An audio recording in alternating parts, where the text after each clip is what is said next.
Good morning on this cold Thursday morning. I'm on my way to work now. Today, again, Thursdays are the days I do in-person lecture at the college where I work. So I cut my classes off at 7:30 in the morning on Thursdays. I was thinking today about, as I was getting ready to start my first class, teacher burnout. And I started at 4 o'clock. Usually I start again. I can't speak now. That's how burnout. At 4 in the morning, and I could feel burnout. If it wasn't for,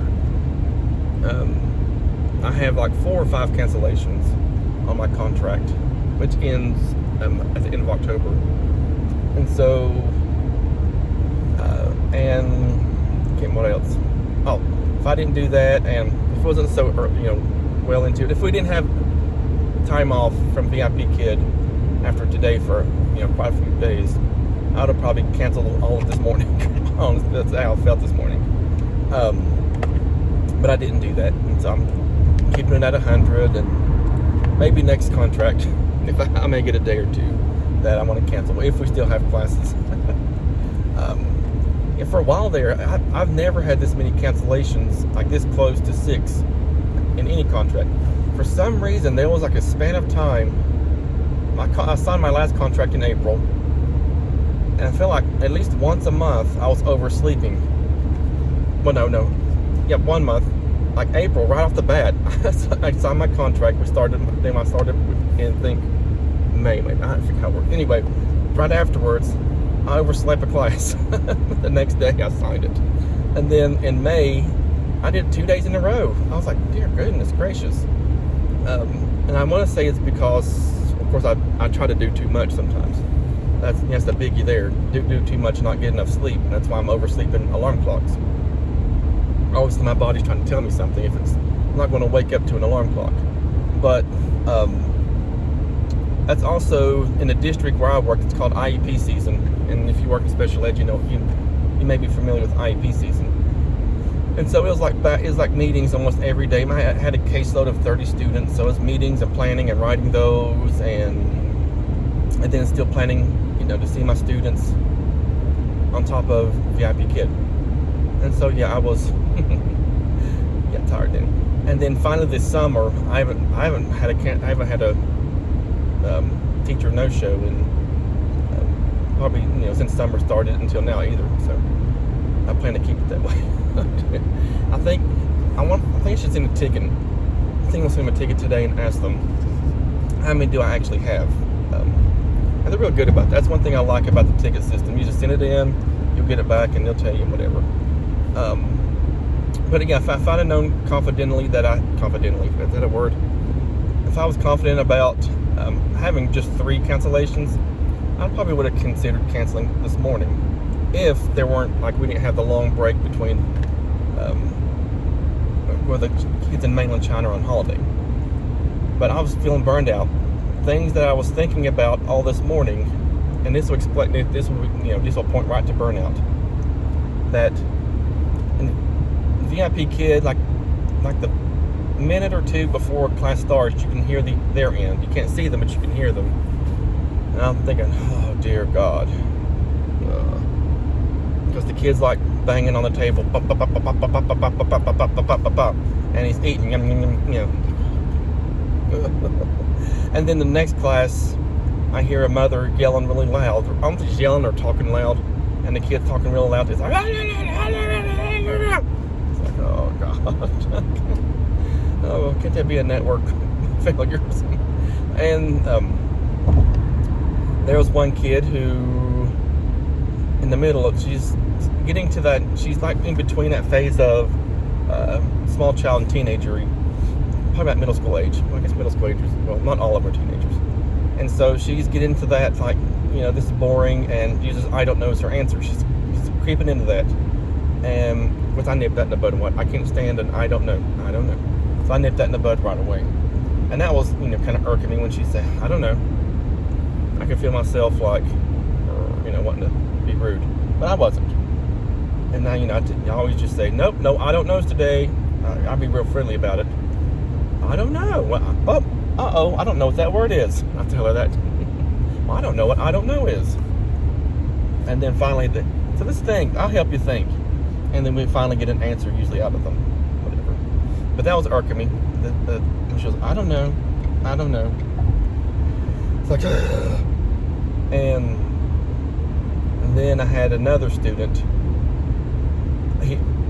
And this is a good example of burnout. We have been working on the word measure. This is a level 6, but he always says measure, and I always correct him measure. And he did it again today during our reading. Something. Measure. I went measure, and he cried, measure. And sure enough, later in the semester, later in the lesson, he said measure. I'm like, I didn't make a face. I don't do that. I've learned, and you learn this over years of being a teacher, to control. I'm very, you can see usually you can see my expressions on my face, and I just, I kept, measure? I just did a whole, like we're supposed to as teachers. Measure? I put a question mark. Measure. I said, measure. And so we said it 5 times. Usually if they mispronounce a word multiple times, we'll say it over and over, not over, about 5 times. Measure. We'll clap our hands. Measure. And that usually helps. For some reason, this word is his Achilles heel in this unit. Sure enough, measure. Oh, God. Something so small like that, if it gets under your skin, that's teacher burnout.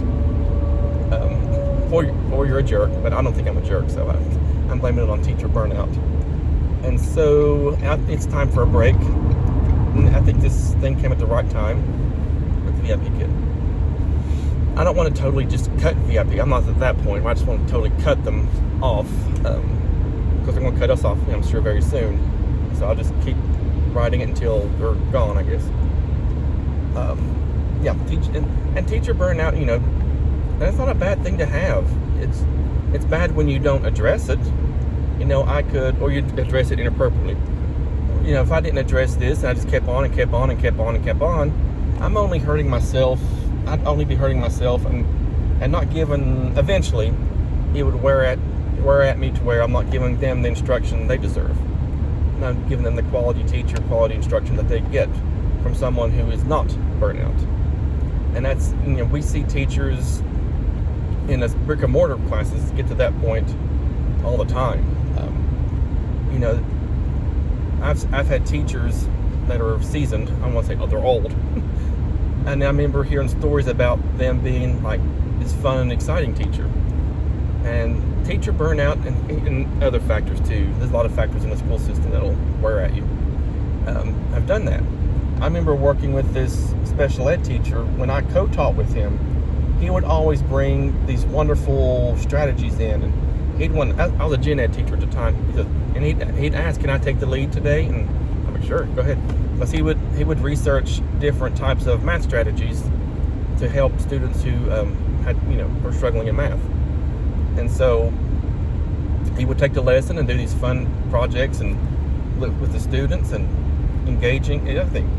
And then 10 years later, he turned into a teacher who would not leave his desk and just yell for the kids to be quiet. It was totally different. It was kind of odd.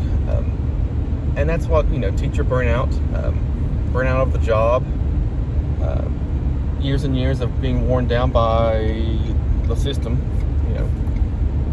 will do that to you. And he never took breaks. He worked there, and I think he worked a night shift as a telemarketer.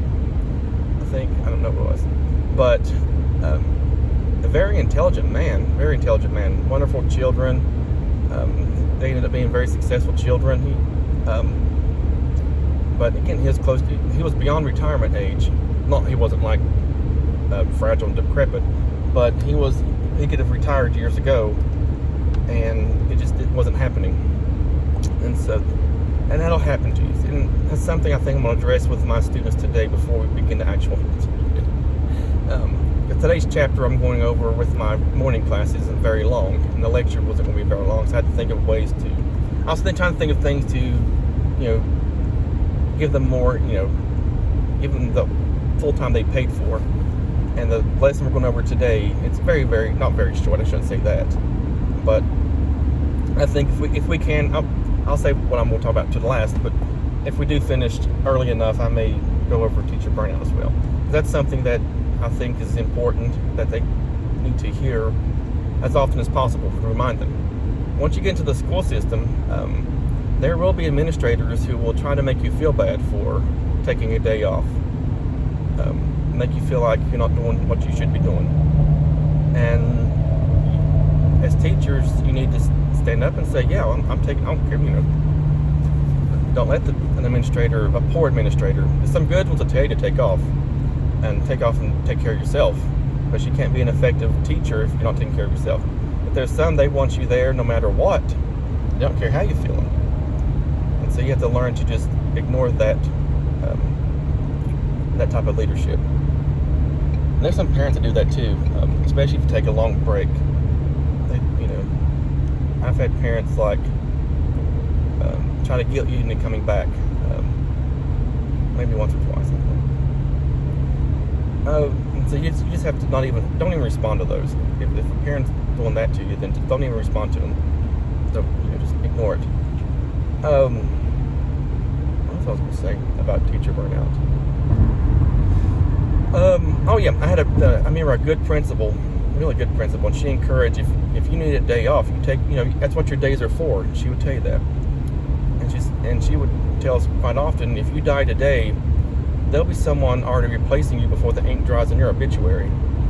And so that's how replaceable people are in the workforce. Not every job, but I remember having someone else where they found you, they'll find someone else. So keep that in mind. If you die today, you'll have at least a substitute in your place before the ink dries on your obituary. And I always remember that early in my career, that some days you just take off. It's best if you probably plan it. Don't just wake up one day. I've had some coworkers who would just, because they couldn't get out of bed, and they would just call in like 15 minutes before school started. And so the school was left scrambling to find a sub, and by that time, with the shortage of teachers in general, as you know, the shortage of teachers, there's also a shortage of substitute teachers, of course. And so calling in at 15 minutes before school started, and she would do that without guilt, saying, "It's not my problem. It's not my job to find substitute teachers." And I always just looked and like, whatever. And so, what was I going to say? And so it left the school in a hard spot. So I can see why the school would get upset with her over that. And she would do that. She would take, I'm going to use a half day. And so not too many substitutes is going to come out to a school that's quite a distance away from the main community. They're not going to drive that far just for a half a day's pay. And so, and that teacher's thing was, not my job to find a sub. So she'd call it 15 minutes before she had to be there, and take a half day and show up at lunchtime. Things like that. That's you have your weights and balances there of good teachers, bad teachers. Unfortunately, a lot of the bad teachers are what the legislators think about when they're thinking about salary, benefits, things like that. They end up, same with non-educators, parents, things like that's what they see, and that's what's allowed on social media. They'll see, woohoo, snow day, I get to go back to bed, while they're having to warm their car up and truck into work and find child care for their child. So yeah, you got your bad teachers that do that and make the rest of us look horrible. But all that goes to say, take your days if you need to take a day off. Don't feel guilty. I will do. There is someone riding my tail. Well, maybe I don't know. Maybe they got to be somewhere. Who knows? See, that made me lose my train of thought. And now they go like right beside up here. Why do people do? They'll get in the left lane and try to pass you, and then they'll pass you, and then they'll just slow down. Yeah. Anyway. That made me lose my train of thought, what I was talking about. Oh yeah, don't feel guilty if you want to take time off. And I will open up some Ingo classes because I feel like those aren't. I'm not burnt out on those yet. I'm not going to open up a whole weekend of them because I would like a day off this weekend. But it is what it is. Trying to see what I'm doing here.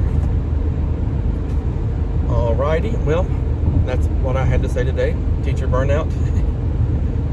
VIP kid.